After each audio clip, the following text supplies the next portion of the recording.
सूर्यकांत त्रिपाठी निराला हिंदी कविता के छायावादी युग के 4 प्रमुख स्तंभों में से एक माने जाते हैं।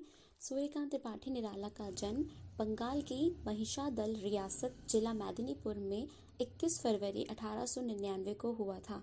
उनके पिता पंडित राम सहाय मूल रूप से गांव गढ़कौल जिला उन्नाव उत्तर प्रदेश के रहने वाले थे और महिषादल बंगाल में सिपाही की नौकरी करते थे। 3 वर्ष की अवस्था में उनकी मां की मृत्यु हो गई और 20 वर्ष की अवस्था में उनके पिता का देहांत हो गया।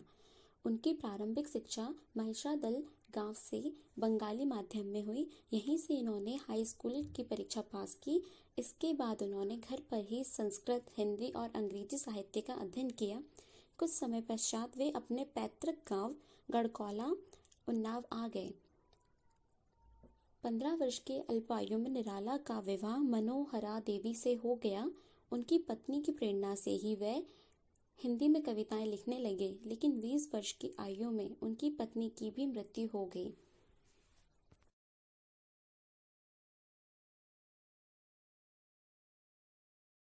मुक्त छंद का समर्थक उसका प्रवाह ही है, वही उसे छंद सिद्ध करता है और उसका नियम रहित उसकी मुक्ति। सूर्यकांत त्रिपाठी निराला। मुक्त छंद कविता का वह रूप है जो किसी छंद विशेष के अनुसार नहीं रची जाती, ना ही तुकांत होती है। मुक्त छंद की कविता सहज भाषण जैसी प्रतीत होती है। वर्ड्स लिवर को ही अंग्रेजी में फ्री वर्ड्स कहते हैं और हिंदी में मुक्त काव्य, मुक्त छंद। हिंदी में मुक्त छंद की परंपरा सूर्यकांत त्रिपाठी निराला ने आरंभ की। मुक्त छंद आधुनिक युग की देन है। इसके प्रणेता कवि सूर्यकांत त्रिपाठी निराला हैं।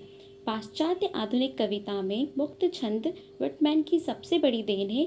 रूप के क्षेत्र में उनका यह आविष्कार नए कथ्य से ही प्रसूत होता है। न्यू पोएट्री में अपने एक लेख में कवि लिखता है कि अब वह समय आ गया है जब गद्य व पद्य के रूप में बनी बनाई सीमाओं को तोड़ डालना चाहिए। मनुष्य की मुक्ति की तरह ही निराला की भी मुक्ति होती है।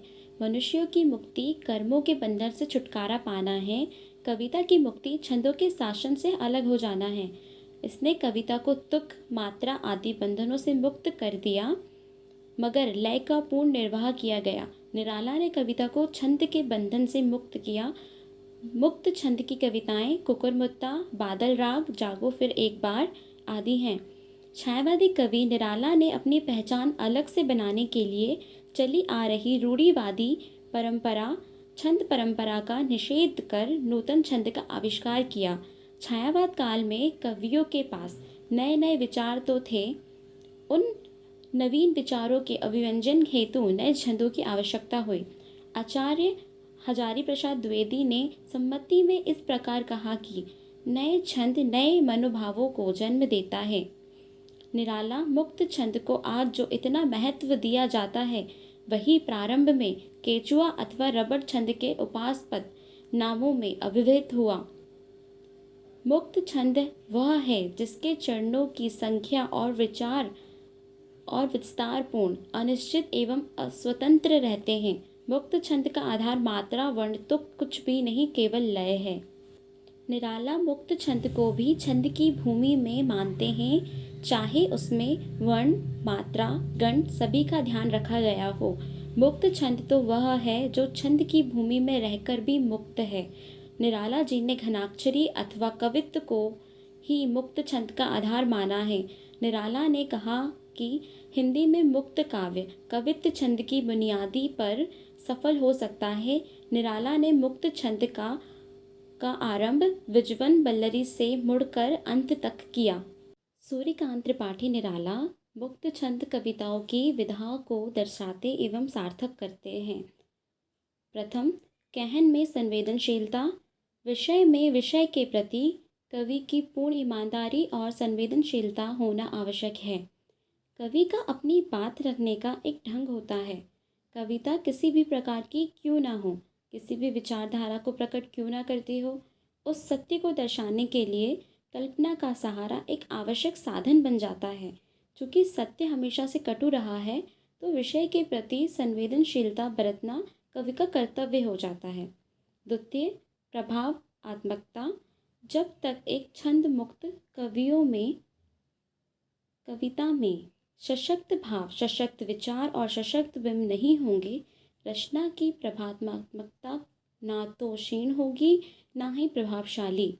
कविता अगर केवल भावनात्मक हो या केवल वैचारिक हो, तो पाठक शायद उतना आकर्षित ना हो जितना कि उस प्रस्तुति में जहाँ दोनों का समावेश है।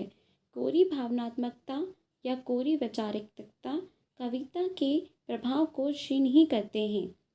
तृतीय प्रभाव, वह प्रभाव छंद मुक्त कविता में भावों का निरंतर प्रवाह होना आवश्यक है, अर्थात किसी भी बंद में भावों की श्रृंखला ना टूटे और पाठक को कविता पढ़ने पर मजबूर कर दे। चतुर्थ, भाषा शैली। मुक्त छंद कविता की भाषा शैली अत्यंत ही सहज, सरल और सर्वगामी होनी चाहिए। यदि कहीं कहीं तुकांत भी हो जाए तो कविता का काव्य सौंदर्य निखर उठेगा। अंततः हम कह सकते हैं कि निराला ने मुक्त छंद प्रणीत करते समय अनेकशः प्रयोग किए हैं। जूही की कली में प्रयुक्त मुक्त छंद, जागो फिर एक बार, बादल राग, कुकुरमुत्ता में प्रयुक्त छंद पूर्ववती छंद से इतर है। निराला के यहाँ छंद के बंद खुले। धन्यवाद।